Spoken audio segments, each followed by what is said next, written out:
ये भगवान ने स्वयं बताया है अर्जुन को कि मैं 3 प्रयोजनों से अवतार लेता हूं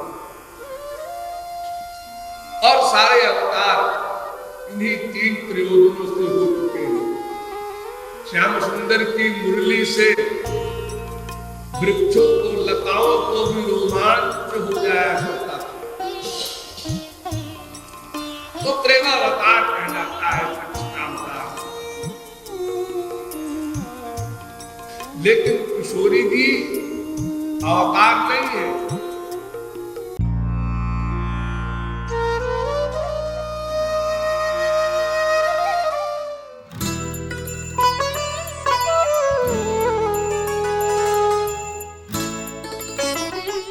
भगवान के अनंत अवतार हो चुके, हो रहे हैं, होंगे।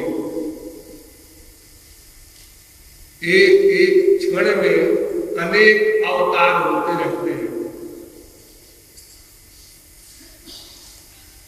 क्योंकि अनंत कोटि ब्रह्मांड है, अतएव किसी न किसी ब्रह्मांड में अवतार होता ही रहता है।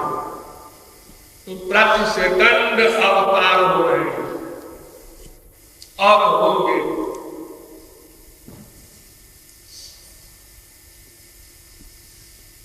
लेकिन जितने अवतार हैं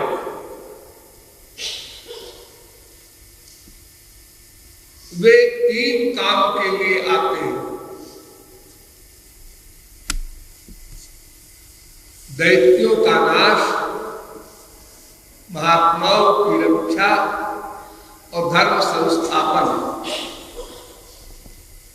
ये 3 एम से भगवान अवतार ले चुके हैं, ले रहे हैं, लेंगे।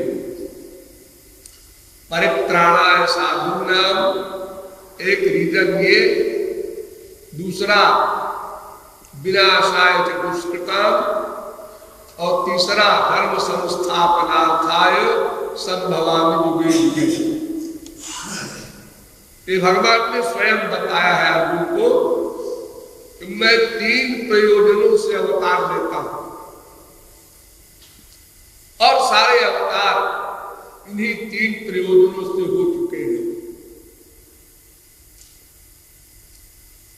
लेकिन कृष्णावतार प्रेमावतार कहलाता है। इस अवतार में केवल प्रेम की जो अंतिम सीमा है, गोपी प्रेम,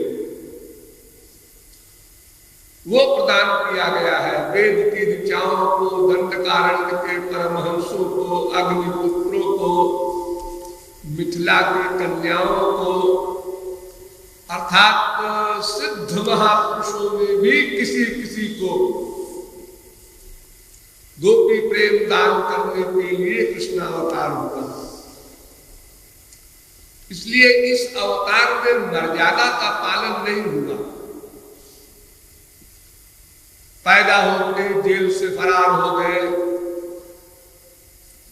नंद के बेटे बन गए, यानी चमत्कार का प्रारंभ अवतार काल से ही हो गया। 6 दिन के थे तो पुतना को मार दिया, कहीं 6 महीने के, साल भर की उम्र में तमाम बड़े बड़े राक्षसों को समाप्त कर दिया, खेल खेल में, किसी हथियार से नहीं।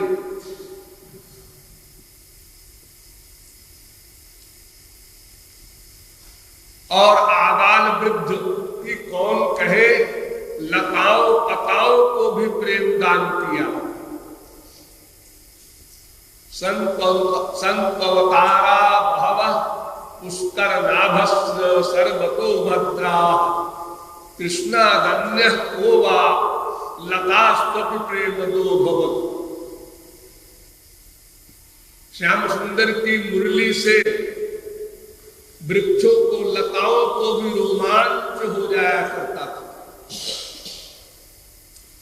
तो प्रेमावतार कहलाता है कृष्णावतार। लेकिन किशोरी जी अवतार नहीं है, वो अवतारी है। यानी प्रेम की मूर्ति है, उनसे निकले हैं श्री कृष्ण अवतार लेकर। जैसे सब नदियां समुद्र में जाकर मिल जाती है, ऐसे ही जितने भी प्रेम के स्रोत हैं वे सब किशोरी जी में लीन हो जाते हैं, क्योंकि प्रेमे परम सार महाभाव जानी, से महाभाव रूप राधा तत्वानी। प्रेम का जो वास्तविक स्वरूप है, प्रेम शक्ति है जो मादराक्ष महाभाव वाली, वो केवल किशोरी जी के पास है।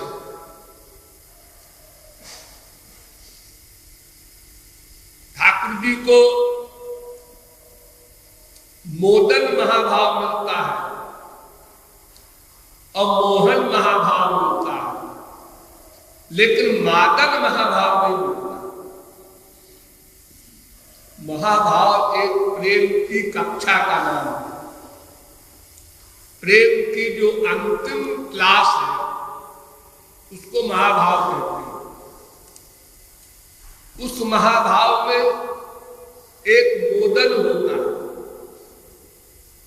एक मोहन होता है, एक मादन होता है। ये मोदन और मोहन, संयोग अवस्था में मोदन, वियोग अवस्था में मोहन, ये दो महाभाव को श्याम सुंदर को मिलता है, लेकिन मादनाख्य महाभाव केवल किशोरी जी के पास है। तो किशोरी जी ही प्रेम की मूर्ति है, इनसे निकल कर अवतार लिए हैं ठाकुर जी, प्रेमावतार। तो ठाकुर जी अवतार है, किशोरी जी प्रेम तत्व की अवतारी है। इतना बड़ा अंतर है, इतना बारीक अंतर है, और इस तत्व ज्ञान से बड़ा कोई तत्व ज्ञान नहीं हो सकता।